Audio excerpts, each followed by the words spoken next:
નમસ્કાર, stock this વીકમાં આપનું સ્વાગત છે અને આ સપ્તાહે કયા શેર્સ ફોકસમાં રહ્યા અને આગળ હવે કયા સંકેતો પર નજર રાખવી જોઈએ એની ચર્ચા સાથે હાજર છું હું ઝરણા અખંટી. તો આ સપ્તાહની માર્કેટ એક્શનની આપણે વાત કરી લઈએ તો આ પણ એક સતત છઠ્ઠું સપ્તાહ એવું રહ્યું કે જ્યાં આપણે દબાણ સાથે કારોબાર અહીંયા આગળથી બંધ થતા જોયા છે અને સાપ્તાહિક ધોરણે દબાણ બનતું જોવા મળ્યું છે. એટલે આ રીતે આપણે જોવા જઈએ તો 5 વર્ષમાં પહેલીવાર આટલું લાંબુ દબાણ જે છે 6 સપ્તાહ સુધી કન્ટિન્યુ થતું આપણને જોવા મળ્યું છે. તો ટેરિફની અસર અને આરબીઆઈની પોલિસી આ બધા જ મહત્વના ઇવેન્ટ આ સપ્તાહમાં રહ્યા છે અને તમામની અસર એક દબાણ તરફ આપણને માર્કેટ ઉપર જોવા મળી છે. તો માર્કેટની એક્શનની જો અહીંયા આગળથી વાત કરી લઈએ, સેન્સેક્સથી શરૂઆત કરીએ. સેન્સેક્સની અંદર અહીંયા 0.92% દબાણ સાપ્તાહિક ધોરણે આપણને બનતું જોવા મળ્યું છે અને જો આપણે નિફ્ટીની વાત કરી લઈએ તો 0.82% દબાણ બન્યું છે અને નિફ્ટીનું ક્લોઝિંગ 24,363 ઉપર થયું છે. તો આ આપણે નિફ્ટીની એક વાત કરી છે. નિફ્ટી બેંક ઉપર નજર કરી લો, અહીંયા 1.10% દબાણ સાપ્તાહિક ધોરણે બનતું જોવા મળ્યું છે અને 55,000ના સ્તરોની આસપાસ નિફ્ટી બેંકમાં કારોબાર બંધ થયા છે. મિડ કેપ અને સ્મોલ કેપમાં પણ દબાણ જ રહ્યું છે. મિડ કેપમાં 1.12% દબાણ, 56,000ની આસપાસનું ક્લોઝિંગ અને સ્મોલ કેપની વાત કરીએ તો 1.36%ના દબાણ સાથે 17,428ની આસપાસનું ક્લોઝિંગ થતાં આપણે જોઈ શકીએ છીએ. સેક્ટર્સની પણ જો અહીંયા આગળથી વાત કરી લઈએ કે કયા સેક્ટરે અહીંયા આગળથી દબાણ બનાવ્યું, મોટાભાગના સેક્ટરમાં આ સપ્તાહમાં આપણી પાસે દબાણ તરફનો જ કારોબાર જોયો. સૌથી વધારે નિફ્ટી ફાર્મામાં 2.77% જેટલું દબાણ બન્યું, ત્યારબાદ નિફ્ટી રિયલ્ટીમાં દબાણ બન્યું છે. નિફ્ટી એફએમસીજીએ પણ દબાણ દર્શાવ્યું છે અને નિફ્ટી હેલ્થકેરમાં પણ દબાણ બનતું આપણને જોવા મળ્યું છે. તો આ તમામ એ સેક્ટર રહ્યા કે જ્યાં આપણને દબાણ સાથેનો આ સપ્તાહમાં કામકાજ થતું જોવા મળ્યું છે. પોઝિટિવ સાઇડના સેક્ટરની વાત કરી લઈએ તો પીએસયુ બેંકે 0.5%ની આ સપ્તાહમાં મજબૂતી દર્શાવી છે. મેટલમાં 0.5%ની આસપાસની મજબૂતી રહી. કેપિટલ માર્કેટે થોડી ઘણી મજબૂતી બતાવી, કેપિટલ માર્કેટની સાથે જોડાયેલા સ્ટોક્સે. અને નિફ્ટી ઓટોની જો વાત કરીએ તો ત્યાં 1% સુધીની મજબૂતી બની છે. હવે સ્ટોકની વાત કરી લઈએ. નિફ્ટીના ટોપ લૂઝર અને ટોપ ગેનર્સ કાઉન્ટર ઉપર નજર કરી લઈએ. લૂઝર્સની વાત કરીએ તો અદાણી એન્ટરપ્રાઇઝ 7.35%નું સાપ્તાહિક દબાણ સાથે આ વીકનો ટોપ લૂઝર કાઉન્ટર રહ્યો છે. ત્યારબાદ નેસ્લે ઇન્ડિયા 3.67%નું દબાણ સાપ્તાહિક ધોરણે આગળથી બન્યું છે. એપોલો હોસ્પિટલ 3.63%નું દબાણ અને ઇન્ફોસિસમાં 3.16%નું દબાણ આ સપ્તાહમાં બનતું જોવા મળ્યું છે. હવે નજર કરી લઈએ કે કયા સ્ટોક લીલા નિશાન સાથે મજબૂતી સાથે બંધ થયા છે. નિફ્ટીના top gainer weekly Hero MotoCorp 6.68%ની મજબૂતી બનાવીને આ સપ્તાહનો ટોપ ગેનર. ત્યારબાદ ટાઇટન 4.35%ની મજબૂતી, ટાટા સ્ટીલ 3.23%ની મજબૂતી અને ટેક મહિન્દ્રા 2.79% જેટલો મજબૂત થયો છે. તો આપણે આ સપ્તાહના ટોપ ગેનર, ટોપ લૂઝર કાઉન્ટર પર જોઈ લીધા. હવે આવતા સપ્તાહના માર્કેટની આપણે ખાસ કરીને ચર્ચા કરીશું અને આ માટે આપણી સાથે આનંદ રાઠી શહેરના જીગર પટેલ જોડાઈ ગયા છે. જીગરજી, સ્વાગત છે આપનું CNBC બજાર પર. અને ખાસ કરીને આ સપ્તાહ પણ સતત છઠ્ઠું સપ્તાહ એવું રહ્યું છે કે જે નેગેટિવિટી સાથે ક્લોઝ થયું છે અને નિફ્ટીની જ્યારે આપણે વાત કરીએ તો આપણે નિફ્ટીમાં મહત્વના સ્તર જેને કહે છે 24,400 એની પણ નીચેનું ક્લોઝિંગ આ સપ્તાહમાં થતું જોવા મળ્યું છે. તો હવે નિફ્ટી ઉપર આપનો વ્યૂ કઈ રીતનો બની રહ્યો છે? આ દબાણ હજી કન્ટિન્યુ થઈ શકે? નિફ્ટી ઉપર આપ કેવી સ્ટ્રેટેજી અપનાવવાની સલાહ આપશો? ડેફિનેટલી જે રીતે ઓલમોસ્ટ 6 વીક્સ થઈ ગયા કે કન્ટિન્યુઅસ આપણે સેલિંગ જોઈએ છે. એકાદ બે દિવસ બાઉન્સ આવે છે. ઇવન ગઈકાલે આપણે એક બાઉન્સ જોયો એક્સપાયરીમાં અને સારો એવો બાઉન્સ હતો, 300 પોઈન્ટનો હતો ઓલમોસ્ટ બોટમથી. બટ ઓલમોસ્ટ આપણે આજે જ્યાં હતા ત્યાં આવી ગયા. પણ એક સારી વસ્તુ એ છે કે જે ગઈકાલનો લો હતો 24,344 એના સમવેર આપણે થોડા ઉપર જ ક્લોઝિંગ આપી છે. બટ ઓવરઓલ જે રીતે નિફ્ટીનું સ્ટ્રક્ચર છે, આપણે અગર 2 કલાક ને 3 કલાકના ચાર્ટ જોઈએ એમાં ડાઉનવર્ડ ચેનલની અંદર ટ્રેડ કરી રહ્યું છે અને ઓલમોસ્ટ આપણે જેટલી વાર આ ચેનલને ટેસ્ટ કરી છે, આપણે કેવું સારો બાઉન્સ પણ જોવા મળ્યો છે. તો ઓલમોસ્ટ આપણે ચેનલના નજદીક જ છીએ. ખાલી એક 60 થી 70 પોઈન્ટ અપ્રોક્સિમેટલી બાકી છે ચેનલને ટચ થવા માટે. સો નેક્સ્ટ વીક માટે જે રીતે સ્ટ્રક્ચર બન્યું છે તો બહુ ક્રિટિકલ લેવલ જે મને લાગી રહ્યું છે 24,200નું અને 24,250, એટલે આ જે 50 પોઈન્ટની ઝોન છે એ કોન્ફ્લુઅન્સ આવે છે સપોર્ટનો. સૌથી પહેલા તો જે બોટમ આપણે એપ્રિલમાં બનાવેલી અરાઉન્ડ 21,800 આજુબાજુમાં, ત્યાંથી જે રેલી 25,600 સુધી ગઈ છે, તો એનું એક્ઝેક્ટલી 38.2% રિટ્રેસમેન્ટ પણ ત્યાં આવે છે, અને એક્ઝેક્ટલી 200 દિવસની જે એવરેજ છે એ પણ ત્યાં આવી રહી છે. અને સાથે સાથે જે 9 મેનો, એટલે આપણે જે ઇન્ડિયા પાકિસ્તાનની સીઝ ફાયરના ન્યૂઝ આવેલા, એનો જે ગેપ છે એ પણ એક્ઝેક્ટલી ત્યાં આવી રહ્યો છે. એટલે આ લેવલ્સ બહુ વોચ આઉટ કરવાના રહેશે નેક્સ્ટ વીક. મોસ્ટ પ્રોબેબલી આપણે આ લેવલ ટેસ્ટ કરીને નેક્સ્ટ વીક આપણે રિવર્સલ જોઈ શકીએ છીએ. અને નેક્સ્ટ વીક માટે બાય કરવાની સ્ટ્રેટેજી છે, બટ થોડું નીચે મળે નિફ્ટી ફ્યુચર. કરંટ ક્લોઝિંગ આપણાને 430 આગળ દેખાડી રહ્યું છે. નેક્સ્ટ વીક થોડું નીચે મળે એટલે 24,300 350 સુધી મળે તો બાય કરવાની સલાહ રહેશે. ટાર્ગેટ જે રહેશે 24,800 નો રહેશે, અને સ્ટોપ લોસ આપણે લગાડશું 24,100 ના નીચે. In terms of bank Nifty, bank નિફ્ટીમાં સિમિલર સ્ટ્રક્ચર છે, ડાઉનવર્ડ ચેનલમાં જઈ રહ્યા છે. બટ બેંક નિફ્ટી 200 દિવસની એવરેજથી હજી ઘણું દૂર છે. 200 દિવસની એવરેજ આવી રહી છે અરાઉન્ડ 53,340, અને કરંટ ક્લોઝિંગ 55,000 છે. અને 2 દિવસથી 100 ડીએમએ ના આગળ સપોર્ટ લઈ રહ્યું છે. એટલે બેંક નિફ્ટીની અંદર પણ આપણે નેક્સ્ટ વીક બાય કરવાની સ્ટ્રેટેજી રહેશે. બાય કરવાની સ્ટ્રેટેજીમાં 54,900 ને 54,800માં મળે છે તો જ બાય કરવાની સલાહ છે. સ્ટોપ લોસ 54,500 નો રહેશે, અને ટાર્ગેટ 55,600 નો. ઓકે, તો નિફ્ટી, બેંક નિફ્ટી બંનેમાં અહીંયા આગળથી ખરીદીની સલાહ બની રહી છે, પણ ખરીદી કરવાના લેવલ જે છે તે તમે ખાસ ધ્યાન રાખીને ચાલો. નિફ્ટીની સૌથી પહેલાં જો વાત કરી લઈએ, 24,300ની આસપાસથી ખરીદી કરીને ચાલવાની સલાહ જીગરજીની બની રહી છે, અને સ્ટોપ લોસ જે છે 24,100નો રાખવાનો રહેશે. 24,800ના ટાર્ગેટ બનતા જોવા મળી શકે છે. અને જ્યારે વાત કરી લઈએ બેંક નિફ્ટીની, અહીંયા પણ ઘટાડે ખરીદીની સલાહ છે. 54,900ના લેવલથી તમે બાય કરીને ચાલી શકો છો. 54,500 નો સ્ટોપ લોસ અને 54,600ના ટાર્ગેટ તમને અહીં આગળથી બનતા જોવા મળી શકે છે. તો નિફ્ટી, બેંક નિફ્ટી ઉપર જીગરજીની સલાહ ખરીદી કરીને ચાલવાની બની રહી છે. હવે અન્ય નિષ્ણાતો કઈ રીતની સ્ટ્રેટેજી અપનાવવાની સલાહ આપી રહ્યા છે એના ઉપર નજર કરી લઈએ. શરૂઆત કરીએ ચોઇસ બ્રોકિંગના કુનાલ પરારની સલાહથી. એમણે પણ નિફ્ટી સ્પોટને બાય કરવાની સલાહ આપી છે 24,363ની આસપાસથી. ટાર્ગેટ તેઓ જોઈ રહ્યા છે 24,410થી 24,480ના. સ્ટોપ લોસ 24,300નો રાખવાની સલાહ કુનાલ પરાર તરફથી. હવે નજર કરી લઈએ બોનાન્ઝા પોર્ટફોલિયોના વિરાટ જગરની સ્ટ્રેટેજી પર. એમણે નિફ્ટીને સેલ કરીને ચાલવાની સલાહ આપી છે. ટાર્ગેટ તેઓ 24,000નો જોઈ રહ્યા છે.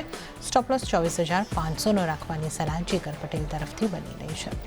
તો આપણે તમામ નિષ્ણાતોની નિફ્ટીની સ્ટ્રેટેજીની આગળથી વાત કરી. એક ઘટાડા તરફનો માહોલ આગળ કન્ટિન્યુ થતો લાગી રહ્યો છે. હવે આપણે સ્ટોક સ્પેસિફિક વાત કરીશું જીગરજી સાથે. જીગરજી, અદાણી ગ્રુપના સ્ટોકમાં ખાસો ઘટાડો આપણને આ સપ્તાહમાં આવતો દેખાયો. અદાણી એન્ટરપ્રાઇઝ 7.75% જેટલું અહીંયા આગળથી આપણને આ સપ્તાહના દબાણની જો આપણે વાત કરીએ તો અહીંયા આગળથી બનતું દેખાયું છે. અદાણી પોર્ટ પણ દબાણ દર્શાવી રહ્યું હતું. અદાણી ગ્રીનમાં પણ લગભગ 7% આસપાસનું દબાણ બન્યું છે. તો અદાણી ગ્રુપના સ્ટોકમાંથી કયો સ્ટોક ફોકસમાં રાખવો જોઈએ, અને આટલા ઘટાડા બાદ કઈ રીતની આપણી રણનીતિ રાખવાની રહેશે? અડાનીમાંથી ટોટલ 2 સ્ટોક છે જે આપણે નેક્સ્ટ વીક ધ્યાનમાં રાખી શકીએ. સૌથી પહેલા તો અડાની એન્ટરપ્રાઇઝ બહુ સ્ટીપ ફોલ છે, અને જે રીતે ટ્રેન્ડ લાઇન ક્રિએટ થઈ છે એ સસ્ટેન વધારે નહીં થાય, એટલે આપણને બાઉન્સ બેક ડેફિનેટલી જોવા મળશે. અને પ્રિવિયસલી જે સપોર્ટ હતો જ્યાંથી વારંવાર આપણને બાઉન્સ જોવા મળે છે, એ અરાઉન્ડ 2100 થી લઈને 2050 સુધીના છે, અને કરંટ ક્લોઝિંગ 2178 છે. એટલે next week at least Monday Tuesday wait and watch કરવું પડશે કે 2100ના ઉપર સસ્ટેન થાય છે, અને ઇન કેસ થાય છે તો બાય કરવાની સલાહ રહેશે. સ્ટોપ લોસ આપણે 2000ના નીચે રાખશું, અને બાઉન્સ જે હશે એકદમ ફાસ્ટ આવી શકે છે, એટલે 2350 સુધીના આપણે levels as a target expect કરી શકીએ છીએ અડાની એન્ટરપ્રાઇઝમાં. બીજો છે અડાની પોર્ટ્સ. અડાની પોર્ટ્સમાં કરન્ટલી જે પુલબેક આવ્યો છે એ એક્ઝેક્ટલી 200 દિવસની એક્સપોનેન્શિયલ આગળ છે, અને ઇવન ગઈકાલે પણ જે લો હતો ઓલમોસ્ટ 1315, ને આજનો લો પણ અપ્રોક્સિમેટલી સેમ છે 1317. એટલે નેક્સ્ટ વીક આની અંદર એક ડેફિનેટલી આપણને અપસાઇડમાં એક બાઉન્સ જોવા મળી શકે છે, એટલે બાય કરવાની સલાહ રહેશે. અરાઉન્ડ નીચે મળે 1310 સુધી તો બાય કરવાની સલાહ છે. સ્ટોપ લોસ રહેશે 1350ની નીચે, અને બાઉન્સ એક્સપેક્ટેડ છે અરાઉન્ડ 1375 થી લઈને 1400 સુધી. ઓકે, તો અદાણીના સ્ટોકની જો અહીંયા આગળથી વાત કરીએ, બે સ્ટોક પર ખાસ તમે ધ્યાન રાખીને ચાલી શકો છો. અદાણી એન્ટરપ્રાઇઝ અને અદાણી પોર્ટ. અદાણી એન્ટરપ્રાઇઝને બાય કરીને ચાલી શકો છો. ટાર્ગેટ 2350, સ્ટોપ લોસ 2000નો. અને અદાણી પોર્ટ માટે જો અહીંયા આગળથી સલાહ બની રહી છે, એને પણ તમે ખરીદી કરીને ચાલી શકો છો. 1375થી 1400ના ટાર્ગેટ અહીંયા આગળથી બનતા દેવા મળી શકે છે. 1250નો સ્ટોપ લોસ રાખો. 1310ની આસપાસથી આ કાઉન્ટરને બાય કરીને તમે ચાલી શકો છો. આ ઉપરાંત જો હવે આપણે ખાસ કરીને વાત કરી લઈએ એફએમસીજી સેક્ટરની, જ્યાં નેસ્લે ઇન્ડિયાએ સૌથી વધારે 3.67% જેટલું દબાણ બનાવ્યું છે. અને આ ઉપરાંત જો આપણે નજર કરી લઈએ ટાટા કન્ઝ્યુમર, ત્યાં પણ 0.5%નું સાપ્તાહિક દબાણ બન્યું છે. એચયુએલ પણ 2% કરતાં વધારેનું દબાણ સાપ્તાહિક ધોરણે દર્શાવી રહ્યું છે. તો મોટાભાગના એફએમસીજીને લગતા સ્ટોકમાં દબાણ રહ્યું છે. અહીંયા આગળથી કયા સ્ટોક પર કેવી રીતની રણનીતિ રાખવી જોઈએ? એફએમસીજીમાંથી ટોટલ 2 સ્ટોક ગમી રહ્યા છે. સૌથી પહેલા તો વરુણ બેવરેજીસ છે. વરુણ બેવરેજીસમાં એક બ્રેકઆઉટ પહેલા આવેલો પ્રીવિયસ વીકમાં, ઓલમોસ્ટ હાઈ ટચ થયા હતા 530, 535. એના પછી 41 પોઈન્ટનો પુલબેક પણ જોવા મળ્યો છે. એટલે નેક્સ્ટ વીક આની અંદર સપોર્ટ એક્સપેક્ટેડ છે નિયર 485, 490 અને કરંટ ક્લોઝિંગ 495 છે. એટલે 490 સુધી મળે તો ડેફિનેટલી બાય કરવાની સલાહ છે વરુણ બેવરેજીસને. 475ની નીચે એક સ્ટોપ લોસ રહેશે અને ટાર્ગેટ 525 થી 530નો રહેશે. સેકન્ડ સ્ટોક છે આઈટીસી. આઈટીસીમાં ડેફિનેટલી કંઈ વધારે મોમેન્ટમ નથી દેખાતું, બટ ઓવરઓલ છેલ્લા જે કરંટ વીકમાં આપણે સેલિંગ જોઈ, બટ એટલી સેલિંગ એમાં નથી દેખાતી. અને સાથે સાથે 31 જુલાઈના જે બુલિશ એન્ગલ્ફિંગ પેટર્ન બનેલી, એના અંદર એક સારા એવા વોલ્યુમ્સ પણ થોડા થયા હતા. એટલે એનો જે લો છે 405, એ આપણે એક સ્ટોપ લોસ રાખશું અને કરંટ ભાવેથી આપણે બાય કરવાની સલાહ રહેશે. ટાર્ગેટ 425નો અને 430નો રહેશે. ઓકે, તો વરુણ બેવરેજ અને આઈટીસી ઉપર તમે ખાસ ધ્યાન રાખીને ચાલી શકો છો. અહીંયા આગળ તમે આઈટીસીની જો વાત કરીએ, ખરીદી કરીને ચાલો. 405નો સ્ટોપ લોસ અને 425ના ટાર્ગેટ અહીંયા આગળથી બનતા જોવા મળી શકે છે. તો આ અહીંયા આગળથી ખાસ આપણે આઈટીસીની વાત કરી છે. આ ઉપરાંત વરુણ બેવરેજીસમાં પણ ખરીદારી કરવાની સલાહ બની રહી છે. વરુણ બેવરેજીસ માટે 525થી 530ના ટાર્ગેટ માટે ખરીદી કરો. Stop loss 475, 475નો. ચર્ચામાં આગળ વધીએ. હવે આપણે આઈટી સ્ટોક્સની વાત કરી લઈએ. ઇન્ફોસિસ આ સપ્તાહનો ટોપ ડ્રેગર આઈટીમાંથી રહ્યો છે. 3% કરતાં વધારેનું સાપ્તાહિક દબાણ અહીંયા આગળ બન્યું છે. અને આ ઉપરાંત પણ ઘણા સ્ટોક અહીંયા આગળથી એવા રહ્યા છે કે જ્યાં દબાણ છે, પણ ટીસીએસ પોઝિટિવ છે. 1% મજબૂતી ટીસીએસ બતાવી રહ્યું છે. એચસીએલ ટેક પર નજર કરીએ તો એ પણ અહીંયા આગળથી 1% મજબૂતી સાથેના આ સપ્તાહના આપણે જોઈએ છે. તો આઈટી સ્ટોક્સને કઈ રીતે તમે જોઈ રહ્યા છો? આઈટી સ્ટોક્સ જે છે છેલ્લા 2-3 દિવસથી અગર આપણે જોઈએ તો એક ઇન્ટરેસ્ટિંગ વસ્તુ થઈ રહી છે આઈટીની અંદર. જ્યારે during the day 300-350 point break આવે છે એની અંદર, તો નીચેથી થોડી બાઇંગ આવવા લાગી છે. 4th ઓગસ્ટના પણ થયું હતું આવું, અને ગઈકાલે પણ થયું હતું. અને ઇવન આજે ડેફિનેટલી સેલિંગ હતી, બટ ગઈકાલનો જે લો છે ઇન્ટેક્ટ છે, એના નીચે નથી ગયું. અને મોટી આઈટીની અંદર જે કરન્ટલી પુલબેક જોવામાં આવ્યો છે 39,600થી લઈને ઓલમોસ્ટ 34,400 સુધી, તો અપ્રોક્સિમેટ જે એનું રિટ્રેસમેન્ટ છે 61.8 એના આજુબાજુમાં જ પ્લે કરી રહ્યું છે. અને સાથે જે એપ્રિલ મંથનો ગેપ હતો એ પણ સાથે કોન્ફ્લુઅન્સ અને સપોર્ટ દેખાડી રહ્યું છે. સો સ્પેસિફિકલી આઈટીની અંદર ટીસીએસ પહેલા ગમી રહ્યો છે. ટીસીએસમાં પણ રિવર્સલ એક્સપેક્ટેડ છે, બીકોઝ નીચેથી જે 4th ઓગસ્ટ અને 7 ઓગસ્ટના જે બાઇંગ આવી છે, વોલ્યુમ સાથે આવી છે, એટલે ટીસીએસને બાય કરવાની સલાહ રહેશે. સ્ટોપ લોસ જે રહેશે 2950ના નીચે આપણે રાખી શકીએ છીએ. અને હાયર સાઈડમાં જે ટાર્ગેટ રહેશે 3150થી લઈને 3170નો રહેશે. ટીસીએસ પહેલો છે. બીજો છે એચસીએલ ટેક. એચસીએલ ટેક પણ સારી રીતે બોટમથી બાઇંગ દેખાડી રહ્યું છે છેલ્લા 3-4 સેશનથી. અને કરંટ ભાવેથી બાય કરવાની સલાહ છે. એચસીએલમાં સિમિલર સેટઅપ છે ટીસીએસની જેમ આનો પણ. અને સ્ટોપ લોસ જે રહેશે અરાઉન્ડ 1420ની નીચે આપણે લગાડીને ચાલશું. અને ટાર્ગેટ જે રહેશે એ 1550, 1560નો રહેશે. અને હવે સૌથી પહેલાં આવતા સપ્તાહ માટે આપની પસંદગીના કયા સ્ટોક બની રહ્યા છે, અને આ રીતના જે એક દબાણવાળું માર્કેટ બની રહ્યું છે, એમાં કયા સ્ટોક પર આપની કઈ રીતની સલાહ બનશે? નેક્સ્ટ વીક માટે હું ટોટલ 3 સ્ટોક્સ લાવ્યો છું. સૌથી પહેલા તો બીપીસીએલ છે, ભારત પેટ્રોલિયમ. આજે એક સારી મોમેન્ટમ હતી, 2 થી 3% આપણે અપસાઇડ જોઈ અને એક્ઝેક્ટલી ટ્રેન્ડ લાઇન હતી એનો સપોર્ટ લઈને ગયો છે અને ટ્રેન્ડ લાઇનનો સપોર્ટ જે હતો અલાઇન થઈ રહ્યો હતો 100 દિવસની એક્સપોનેન્શિયલ સાથે અને વોલ્યુમ પણ સારા એવા દેખાયા છે. તો નેક્સ્ટ વીક માટે BPCL બાય કરવાની સલાહ છે. કરંટ ભાવેથી 315 સુધી મળે તો પણ બાય કરવાની સલાહ છે. સ્ટોપ લોસ રહેશે 306 ની નીચે, ટાર્ગેટ રહેશે 335 નો. સેકન્ડ સ્ટોક છે ટાઇટન છે. ટાઇટનમાં પણ અગર કરંટ વીકમાં જોઈએ તો સારું એવું મોમેન્ટમ હતું અને ઇવન કન્ટિન્યુઅસલી જે રિવર્સલ આપણે જોયું છે, પ્રીવિયસ જે ડિમાન્ડ ઝોન હતો અને બ્રેકઆઉટ ઝોન હતો ત્યાંથી જ આપણે રિવર્સલ જોયું છે.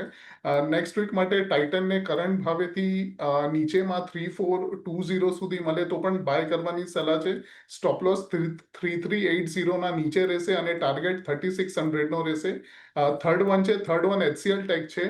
HCL ટેક આપણે ડિસ્કસ કર્યો, બટ ઓવરઓલ અગેન HCL ટેકની અંદર જે રીતે ફોર્મેશન છે બોટમથી અને બોટમ ફોર્મેશન અને કન્ફર્મેશન દેખાડી રહ્યું છે એ રીતે HCLમાં પણ બાય કરવાની સલાહ રહેશે. સ્ટોપ લોસ જે આપણે રાખશું એ આપણે સ્ટોપ લોસ રાખશું અરાઉન્ડ 1420 ની નીચે ડેલી ક્લોઝિંગ બેસિસના હિસાબથી અને બાઇંગની જે રેન્જ છે કરંટ ભાવેથી નીચે 1470 સુધી મળે તો પણ બાય કરવાની સલાહ છે.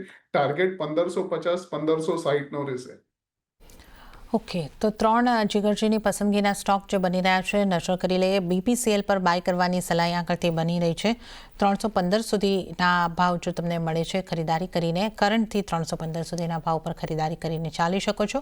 335નો ટાર્ગેટ અને 306નો સ્ટોપ લોસ ધ્યાને રાખવાનો રહેશે.